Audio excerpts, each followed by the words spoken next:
Hey, everybody. I'm Chris Metzler, Director of Programming here at the Green Film Festival, San Francisco. It's great to see so many interesting films from around the world show up in submissions. And you just had a chance to see the really wonderful documentary Upstream, Downriver. And we're lucky enough to have the director, Maggie, here.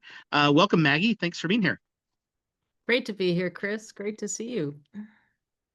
Most definitely. So, maybe a good place to start is like for you, you know, as a filmmaker and filmmaker that's interested in environmental stories, what um what was the catalyst for you that you wanted to kind of go down the rabbit hole and tell this story? Yeah, and it is a rabbit hole because we all know how long it takes to make a documentary.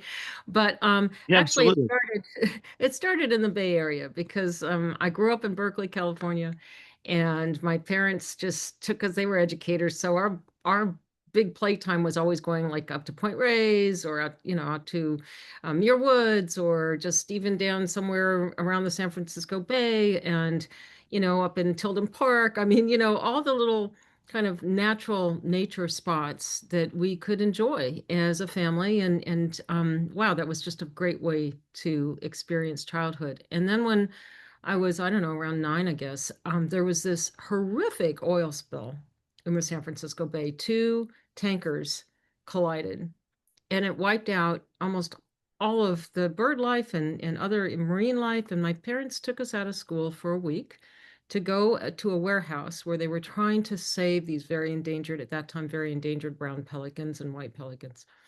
And I was little, so I wasn't allowed to get near the birds, but I was carrying the pails of clean water, soapy water, and then taking the dirty pails back. It seemed like for hours, my arms were falling off. But what still sticks with me about that is I think it was my first recognition that nature is fragile. Like we really have to take care of it. We have to take care of our water, our natural spaces. And I can still hear those pelicans scream. I still hear that scream. Oh, So wow. that was a big turning point for me. And I had my little brownie camera, so I started taking photographs of nature. But it really, as I got older, I thought, this is what I need to do. I need to find ways to use storytelling and photography and filmmaking to really just help engage people and bring us all together to really try to help make sure that our natural spaces and I've been on the water thing for a while, so really our waterways, our ecosystems, clean water, all of that really matter. Yeah, most definitely.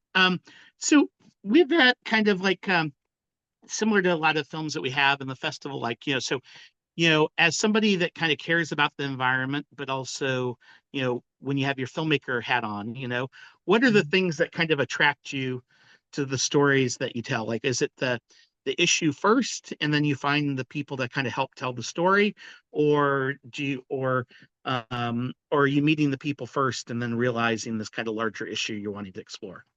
Yeah, that's such a great question. I mean, I really think of it as a dance because, yes, I mean, the issue has been something I've cared about my entire life, but it's always the people that drive me to make the film. And the people I'm meeting in this space are just amazing. They're so dedicated and such community leaders, and they really are truly making a difference, but they're also showing everybody how we can all make a difference when we come together. And that's what motivates me. So the people are amazing. I mean, I just so it keeps me going. In the worst of times, it keeps me going. Yeah, yeah, that's the thing. Like with that's the thing I always kind of struck with these films is often you're kind of able to sometimes like inhabit a space that you wouldn't get a chance to experience in your own life, or you see people taking these leaps of faith and doing things that you haven't considered doing, and maybe you don't want to do the exact same thing they do, but the kind of inspiration that does for you to kind of reflect back and like, what can I do that kind of help make the world a better place. um, as you've kind of been traveling around with the film and things like, um, what have people's responses been, and like, also what's happened, since you've completed the film, in the sense of like, how does the story continue on? Boy, that's another rabbit hole. But well, I think one of the things, the reaction to the film, let me just start with that, because the reaction to the film, it does focus on these really kind of unbelievable stories of water scarcity in the Navajo Nation. I mean, people don't realize that 40%, up to 40% of people in the Navajo Nation don't have running water and sanitation infrastructure, to, devastating pollution, to the climate change, global warming, rising seas impact on places like New Orleans, and what's going to be done about it. So, it really spotlights some of the more serious issues we're facing. But with every story, it's also about how communities are coming together to find solutions. And I think that part of it is really important. So I get these mixed reactions of, whew, that's kind of a dark film, but wow, it's so hopeful, So which to me says it's a good balance, because we don't want to put our head in the sand about the serious issues that we're facing in this country, which are getting more serious right now. And Mm. we don't want to be so devastated that we just check out and say, oh man, there's nothing I can do. We want to feel hope. We want to feel like we have some agency, and we particularly do. And being old Berkeley kid, we the people are the government. We can make change, and I believe that to my very core. And I think that's what a lot of people have said they come away with from this film, is that there's, that yes, hey, we may not do exactly. That's a good point. We may not do exactly what they're doing, but wow, we could replicate that in some form, or that inspires us to think about how we might brainstorm and come up with something in our own communities. Even small communities, it doesn't have to be a big effort. Even small efforts really make a difference.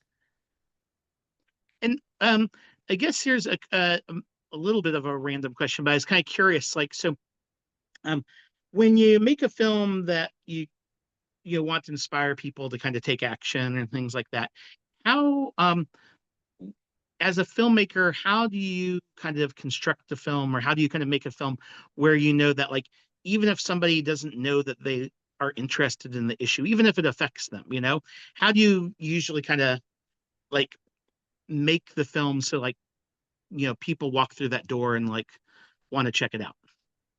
Yeah, I think that's such a good question, because that is the challenge of making documentary films that are issue based, but I think it's having that heart connection that, in Upstream Downriver, we, purposely wanted to tell different kinds of stories with different groups of people, so that there's got to be at least one story in there that people connect with.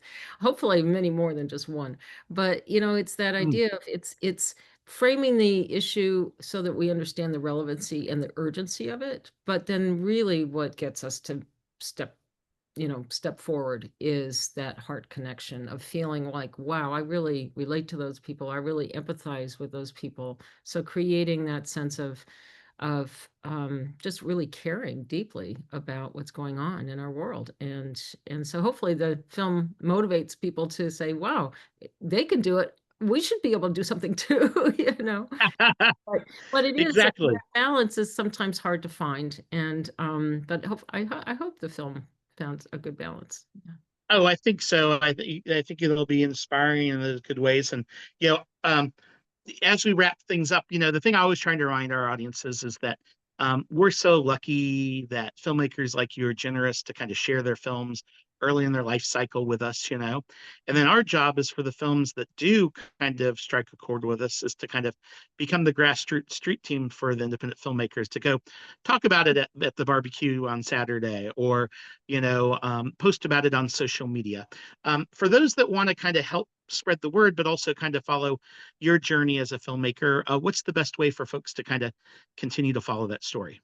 Yeah, just go on our website. We have a lot on our website. So it's just www.upstreamdownriver.org. If you're interested in getting involved in any water issues, it's got a lot of resources. There's a wonderful Water Keepers Alliance that's across the entire country, but many other different organizations. It's got toolkits, and then we're posting news, and you can always reach us through info at on the website. You'll see there's a place where you can contact us. So if you're interested in doing a local screening. We have a screening with a community art group coming up, and then we also have one for an employees day for a utility. I mean, whatever works. We're really open to just getting the film out to as many people as possible to really get the people activated. So yeah, thank you, Chris, for the We're opportunity. Well, thank you for telling the story, Maggie. Really excited to have you as part of the Green Film Festival of San Francisco, and just have a great day. Thank you so much.